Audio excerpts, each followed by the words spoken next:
Pomislite li na jesen, zasigurno će vam na um pasti kuhani ili pečeni kesteni. Sada je naime idealno vrijeme da se uputite u prirodu, uživate na svježem zraku i pritom naberete nešto kestena. U našem kraju postoji mnogo šuma u kojima obiluje drvo kestena, tako da je glavna jesenja rekreacija upravo skupljanje i prženje kestena.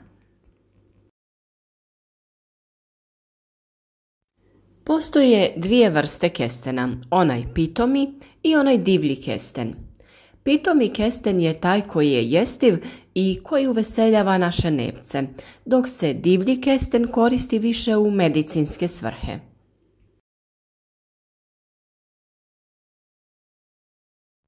Plodovi pitomog kestena čiste krv i jačaju imunitet. Teško su probavljivi, ali zato daju puno energije. Pitomi kesten je jedna od prvih namirnica koje je čovjek konzumirao.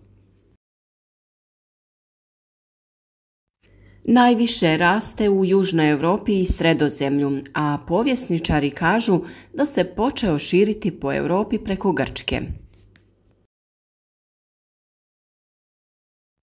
Kestenovo drvo slično je hrastu, vrlo je cijenjeno i kvalitetno, te može doživjeti i 500 godina. Najstarije drvo kestena, zvano 100 konja, nalazi se na sicilijskoj planini Etna i vjeruje se da je staro između 2 i 4 hiljade godina. U prošlosti su kesten kao i danas jeli pečen ili kuhan, a od mljevenog kestena pravili su napitak koji je služio kao nadomjestak za kafu. Kesten je i vrlo medonosna biljka, a od kestenovog meda može se pripremati medna rakija i medica.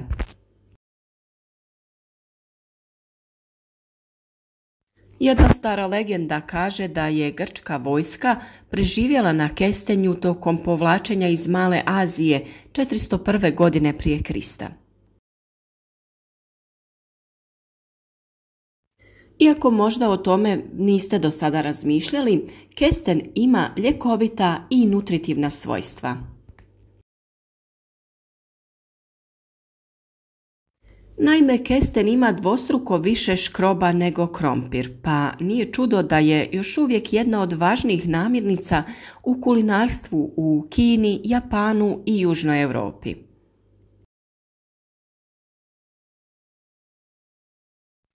Tamo se često koristi u obliku brašna za kruh, zbog čega je i dobio nadimak stablo kruha.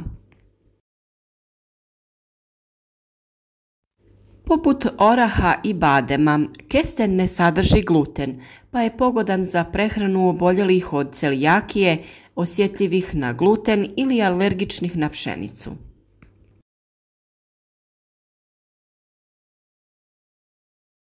Plod kestena sadrži razne minerale, vitamine B grupe, vitamine A i C. Oni se sačuvaju prilikom kuhanja jer plod štiti debela kora. Od minerala kesten je bogat kalijem i fosforom, a sadrži i kalcij, magnezij, sumpor, klor, željezo, bakar te mangan.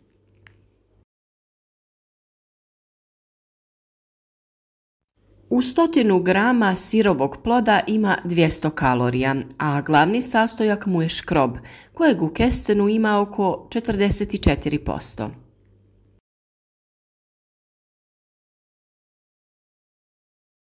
Kesten je i jedino orašasto voće koje sadrži vitamin C.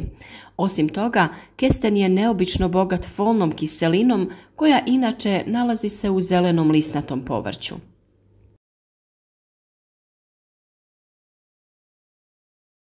Inače, folna kiselina je potrebna za rast stanica, sintezu DNA i normalan rad našeg živčanog sustava.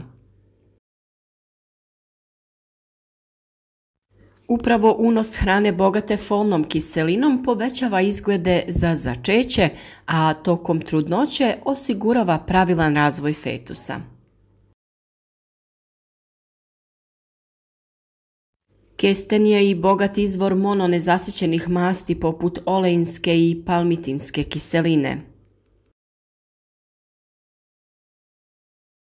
Mononezasićene masti štite zdravlje kardiovaskularnog sustava i pomažu sniziti razinu kolesterola. Upravo zbog svoje visoke energetske vrijednosti, kesten se preporučuje djeci, sportašima, trudnicama i starijim osobama. Pomaže kod bubrežnih i probavnih tegoba, može se koristiti i za izbacivanje viška vode iz organizma. Uz to djeluje i protuupalno, pa idealna je namirnica za osobe koje pate od artritisa i reume. Uobičajeno je da se najčešće uživa u kestenu koji se kuha ili prži direktno na vatri. Ali postoje i različiti pripravci od kestena koji imaju dobrobiti za naše zdravlje. Naime, čaj od lista kestena ublažava simptome astme i kašlja. Napravite ga tako da stavite šaku svježeg lišća ili pola šake suhog lišća kestena na pola litre vruće vode i pustite da odstoji. Možete piti 3 šalice dnevno. Čaj možete i grgljati kod prehlade ili upale grla. A tinktura načinjena od dijelova ove biljke pokazala se vrlo djelotvornom protiv hemoroida. Općenito kesten pozitivno utječe na vene. Kestenov med je vrlo zdrav i pospješuje cirkulaciju, štiti jetru, pomaže kod gastritisa, anemije te fizičke i intelektualne iscrpljenosti. Kora kestena i drvo bogati su taninom i sadrže ga više od 10%, pa se upotrebljavaju kao sredstvo za stezanje površine sluznice i povrijeđene kože. Rejse kestena koriste se za zaustavljanje dijareje i krvarenja, te kod vanjskih ozljeda kože. Kuhani plodovi pročišćavaju krv, naročito pomažu kod viška mokraćne kiseline, te se preporučuju oboljelima od gihta i reume. Kesten se najčešće kuha ili peče, a jako je popularan i pire od kestena, koji možete jesti samostalno ili koristiti za pripremu nekog deserta.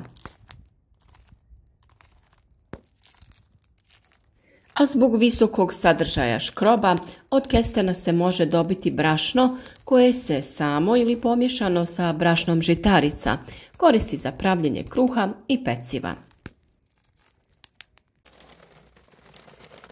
U novije vrijeme gastronomska primjena kestena seže mnogo dalje od pukog uživanja u samo kuhanim ili pečenim kestenima. Dijapazon jela sa kestenima raznolik je i prostire se čak od juha preko glavnih jela do deserta i pečenih slastica. Kesteni se nerijetko dodaju i salatama te jelima od tjestenine. U mnogim zemljama su praznici nezamislivi bez purice punjene upravo nadjevom od kestena. Osim uživanja uz šlag, pire od kuhanih kestena zbog svoje konzistencije slične krompiru svoju primjenu nalazi i kao punjenje za razna tijesta. Također kesten se upotrebljava i u pripremi umaka koji se poslužuje uz divljač. Pored svih ovih dobrobiti, jedna jako bitna činjenica jeste da vrijeme koje provodite prikupljajući kestene znači boravak u prirodi, u šumi, opuštena šetnja i druženje. Ukoliko vam nisu dostupni za prikupljanje, kestene naravno možete kupiti i pripremiti. Ali prilikom kupovine pazite da su kesteni lijepe boje i sjajni, da plodovi nisu lagani i puni zraka, te da nemaju rupice, to jest tragove od mogućih insekata.